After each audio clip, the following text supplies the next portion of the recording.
My name is Khalif Raymond. I'm a wide receiver for the Detroit Lions, and I'm half Chinese and half African American.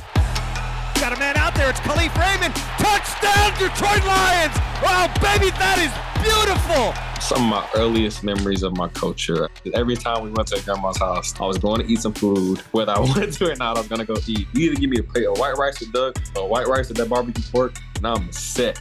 Oh, man. It smells, even if I'm not hungry, it smells so good. What my Asian family done to get here, doing what all they did to give a better life for their family. And I'm thankful to know that history and to be a part of it. The Asian culture being represented in the NFL is pretty cool. When I was growing up, I was like, is there any like Asian African-American players? And Hines Ward was the first thing that came to mind. Touchdown, Hines Ward! Oh man, I'm going to be like Hines Ward. Like there's only one, so I can't wait to be two. There he goes, Khalif Raymond, end zone touchdown.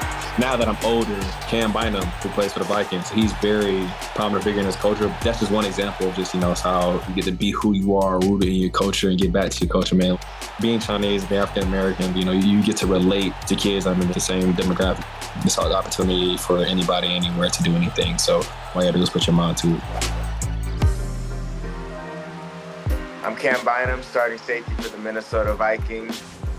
I live here in the Philippines half of the year in the off season and half the season in Minnesota during football season. Intercepted by Cameron Bynum. Some of the earliest moments of my culture probably has to be the family parties and just growing up. I'm around my mom's side of the family, be able to taste all the food and see all the different traditions that we have as a family. Then I get older and I realize that those are all traditional Filipino things that families do. The biggest thing that I realized in my heritage that it's really family and community based. So the love that people have for each other and the way that people look out for each other, it's not just by accident. That's how everybody here grows up. If I get an interception, I'm waving the flag. I'm doing something to represent my people. For Filipinos, just being able to see somebody like themselves be able to go on a world stage and do something positive, especially in a professional sport, is a really positive thing for the culture.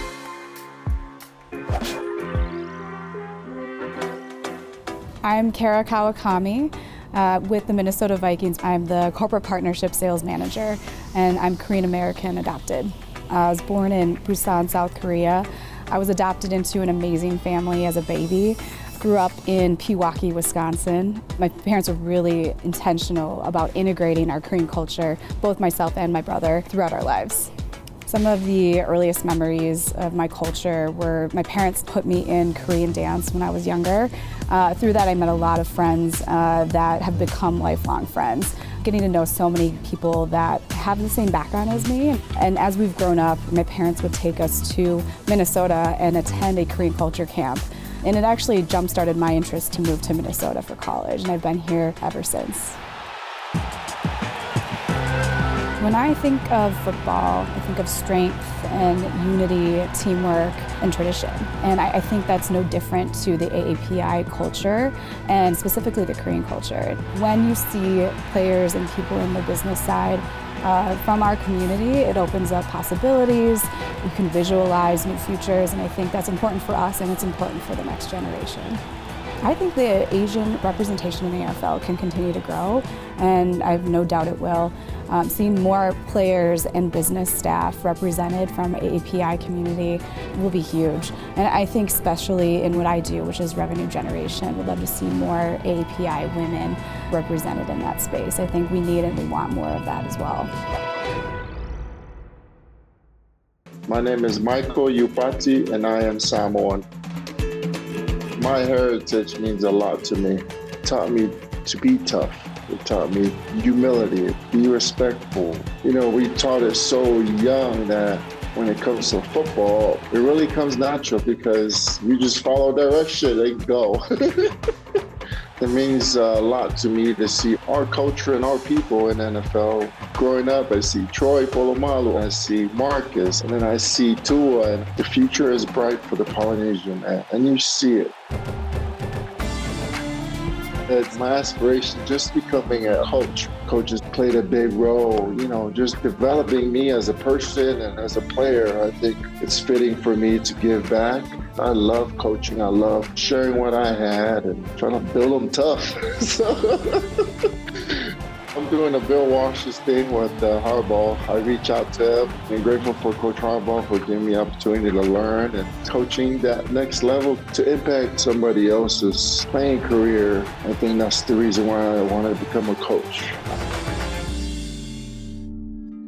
Hey, my name is Manti Te'o, Hawaiian and Samoan descent, former NFL player. Feels the heat, down he goes, and they're loving it. Growing up, one of my favorite players was Troy Polamalu.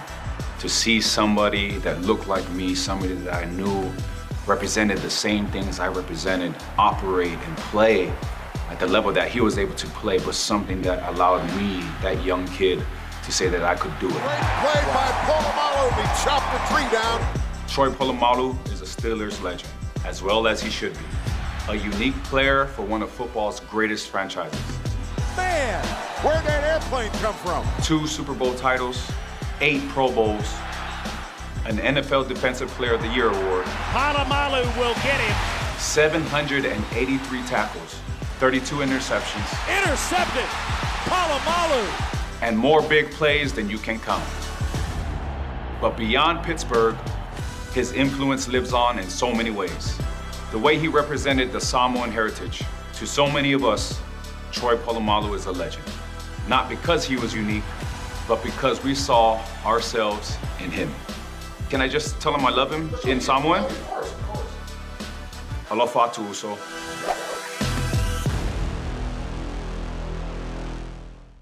I'm Mike Yam, and I'm the host of Total Access here at NFL Network. I'm also an Asian American and an Italian American.